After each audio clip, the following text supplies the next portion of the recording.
What's up everybody, welcome back to a brand new video on Lexalexus. Today we're covering the second leg predictions for the playoffs. The first leg really wasn't disappointing whatsoever. We've got practically most of the ties still really within a chance of there being some potential twists involved. Before I do my second leg predictions though, I'm also going to show you my League 2 second leg predictions on the screen right now.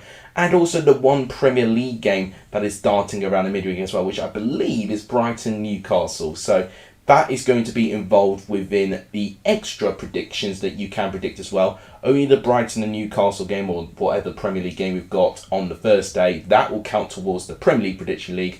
But League 2 and all these ones today are going to be for a little bit of fun. And honestly, I am really going to have a lot of fun trying to predict these ones because they've been so unpredictable, the playoffs. And really anything could happen. You know, it's just going to show that it's probably the most difficult thing to predict. And that is something that's actually more difficult to predict than the actual league itself, is the actual playoffs as well. So much drama, so much intensity, and so much on the line. And after this set of games, we'll know our finalists for League 2, League 1, and the Championship. And now we'll represent the final movements of teams in the EFL. If you guys like what you see, please smash that like button. It really does help the growth of this channel. 30 likes, as you can see here, is the target. If we can hit that, that'd be absolutely amazing. Thank you guys so much for turning up to my stream yesterday as well with Middlesbrough and Coventry. It was a very enjoyable stream. Hopefully I'll stream one of the other games this week. I can't guarantee that with it being a work week, but I can potentially try and find some time, maybe if I work from home one of the days. If you guys can hit the subscribe button too, that would also really help the growth of this channel. It really does help a ton. And please also share the channel too. All these things really do help too. But without any further ado, let's start predicting the second leg EFL playoff games. We'll start off our predictions with Luton going up against Sunderland. Now, I really enjoyed watching the highlights of the game at the Stadium of Light. It ended 2-1 Sunderland, and this is a very ideal result for Sunderland in my honest opinion, because I think Luton at Kenilworth Road are going to be a very tough side to get anything out of. But Sunderland really needed to set the tone and really make Luton work for it. And they did just that. And in quite amazing style as well, because they were pretty dominant for most of that game, especially in the second half. But the way that they actually fought back into the game after going behind from pretty poor defending, to be quite honest with you, and exactly what Luton were going to exploit with their set pieces and their physicality with Adebayo and Carlton Morris, they took advantage and got an early goal. And Sunderland, I mean, out of nowhere, Amad Diallo hits a goal in the top corner that could be in contention of getting goal of the season. It was absolutely incredible. And this was the advantage that Sunderland had. They've got these key players that can just turn up in key moments. And that proved to be a massive difference to get that just before half time. And then it went to the second half, and Tri-Hume, who was one of the players who had to fill in, you know, one of the defensive positions that he's not in the natural position, but he did so and defended so well, and he got the goal as well. Brilliant cross by Jack Clark and header from him to make it 2-1. Brilliant performance by Tri-Hume there. The only concern I have with Sunderland going into the second playoff game is that I'm aware that Alex Pritchard was substituted off late due to him picking up an injury, and he received lengthy treatment for it. So if he does not make an appearance in this second leg, I do have slight concerns, because he played a very important part, Pritchard, throughout that whole advanced midfield role in that game for Sunderland there. And their injury problems are just big enough, and Sunderland have got a really tough contest to play against Luton, who they have had experience before Luton of trying to fight back into a position in the playoffs before. And I do think it's not game over yet for Luton Town. I do think with how good they've been at home, I think they've got the second or the third best home record in the league. It's very difficult to get anything at Kenilworth Road. And as a prediction, this is so tough to predict, honestly. Sunderland could go through, especially now they've got the advantage. A draw would suit Sunderland. But I have a feeling it's going to end 2-1 to Luton at full time, which will mean it'll go to extra time.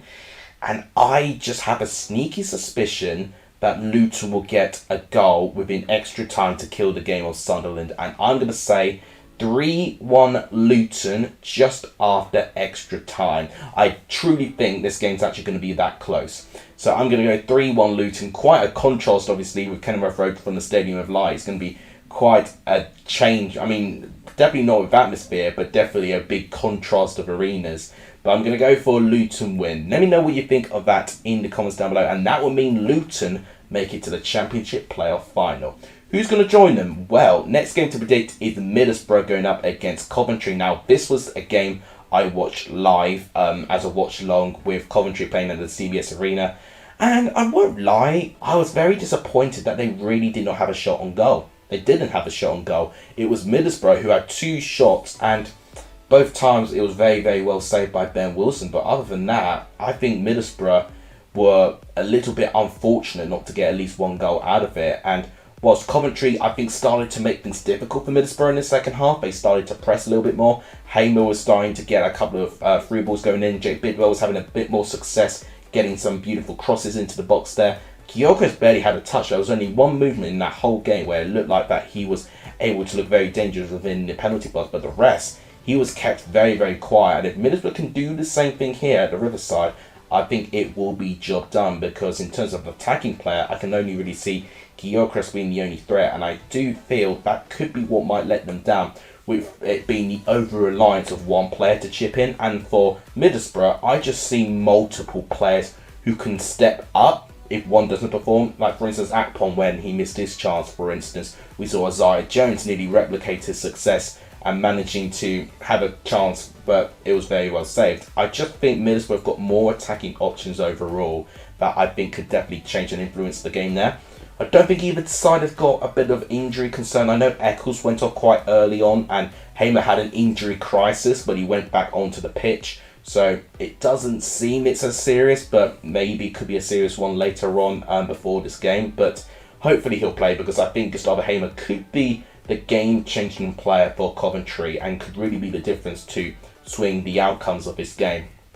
So Coventry will be happy that it was a draw, a 0-0 draw it was, so they'll probably feel quite fortunate that they're still within this contest. As a prediction here, I think, as I said with the attacking players of Middlesbrough, I think it will be too much for Coventry, sadly.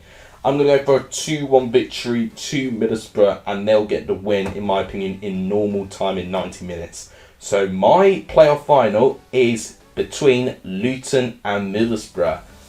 Should be a really, really exciting game, considering that we actually just streamed a watch-along very recently of Luton and Middlesbrough, and it was actually a very entertaining game. So we'll see if that is the actual playoff final after these 2 legs being played. So let's cover League One as well. So Sheffield Wednesday, Peterborough, that was practically the one exception when I said that all the ties were within the balance. I mean, if Sheffield Wednesday can overturn a 4-goal deficit, then they really deserve to go up, to be honest. But I really don't see it. And it went catastrophically wrong. You had their goalkeeper, Cameron Dawson, making a really bad mistake for the first goal, a wicked deflection for the second. And, you know, when it's 2-0, you know, it's a pretty dangerous scoreline. Sheffield Wednesday could have gone into the second half and try and get something from it. They did it before when they were 2-0 down against Ipswich and they equalised to make it 2-2. But they didn't here. They really didn't. They really did bottle it, in my opinion. Their defence was really, really open, and Peterborough were just absolutely devastating on the counter-attack. Kwame Poku, forgot how good he was, but wow, he was really, really crucial throughout that whole game. And it really actually could have been more for Peterborough, which is even more embarrassing for Sheffield Wednesday's part.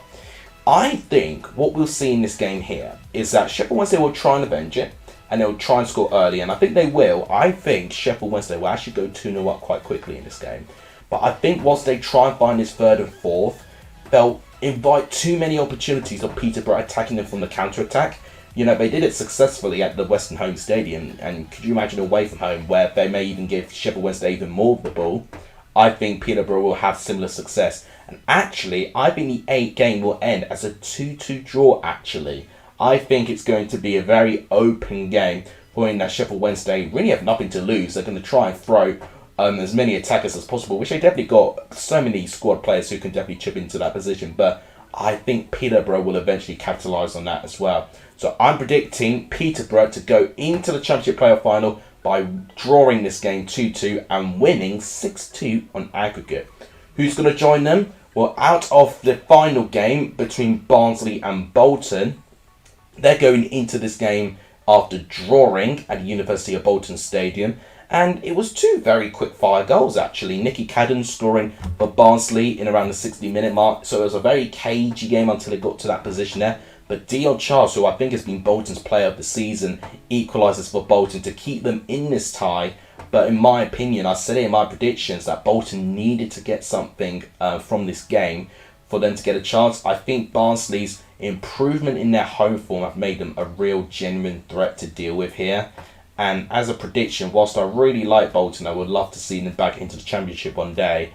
I think Barnsley at Oakwell will be a test too far unless Bolton score early. If Bolton score early and take the lead, I think they can definitely prioritise on just trying to defend, and Barnsley could grow frustrated. But I think the longer it stays a draw, I think Barnsley will be able to probe and eventually get something out of it. I'm going for a 2-0 victory to Barnsley.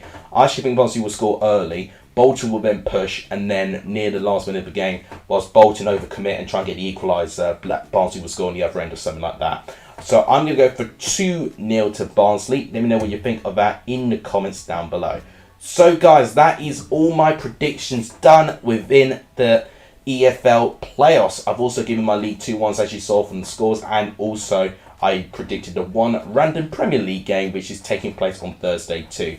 So a very short video today, shorter than normal, but that is all we're covering now. We're really entering the end of the EFL 22-23 season, which is absolutely exciting, but also saddening at the same time because it's been an enthralling season from minute 1 to now, really, to be honest. If you guys enjoyed the video today, please smash the like button. It really does help this channel. Please do hit the subscribe button too if you haven't done. It really does help me personally, and please also share the channel too. All these things really do help as well. Thank you guys so much for watching. You guys are legendary for joining in this video, and as always, I'll see you guys soon. Take care, everyone.